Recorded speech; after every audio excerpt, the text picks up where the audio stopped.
10th standard max second midterm டெஸ்ட்டுக்காக previous various district question paper with detailed சொல்யூஷனோட analyse பண்ணிட்டு இருக்கிறோம் from JK tuition centre Madurai. இந்த மாதிரி வேரியஸ் டிஸ்ட்ரிக்ட் கொஷின் பேப்பர் நீங்கள் நல்லா தரவாக பார்த்துட்டோன்னா you will get more than 90% of the marks கண்டிப்பாக வாங்க முடியும் students. Let's start part A. Question number 5. I am Jayakumar.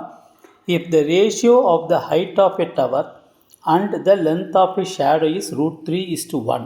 The angle of elevation of the sun is equal to என்னன்னு கேட்டிருக்காங்க பாருங்களேன். ஸோ இது height of the tower. So இது height of the tower. Height of the tower is equal to √3ன்னு கொடுத்துருக்காங்க. Okay students. இது length of the shadow. Length of the shadow இது வந்து 1 கொடுத்துருக்காங்க. டீட்டா சீக்வல் என்னென்னு கேட்டிருக்காங்க. ஸோ இது 90 டிகிரி. 90 டிகிரிக்கு ஆப்போசிட் சைட் என்ன இருக்கும்? ஹைபாட்னஸ். டீட்டாக்கு ஆப்போசிட் சைட் இது அட்ஜசன்ட் சைட். அப்போ நல்லா கவனிச்சுட்டு வாங்களேன். Tan theta is equal to opposite side by adjacent side. Opposite side என்ன இருக்குது? √3. இது பை 1. அப்போ tan theta is equal to √3.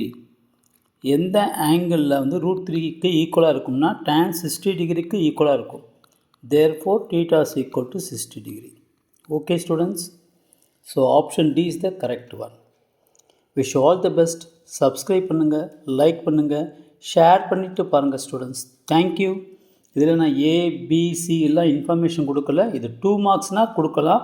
But இது 1 மார்க்குனால நான் ஜஸ்ட்டு படம் போட்டு எக்ஸ்ப்ளனேஷன் பண்ணியிருக்கேன். Okay students. Wish all the best. Subscribe பண்ணுங்கள், லைக் பண்ணுங்கள், ஷேர் பண்ணிவிட்டு பாருங்கள் ஸ்டூடெண்ட்ஸ். தேங்க்யூ.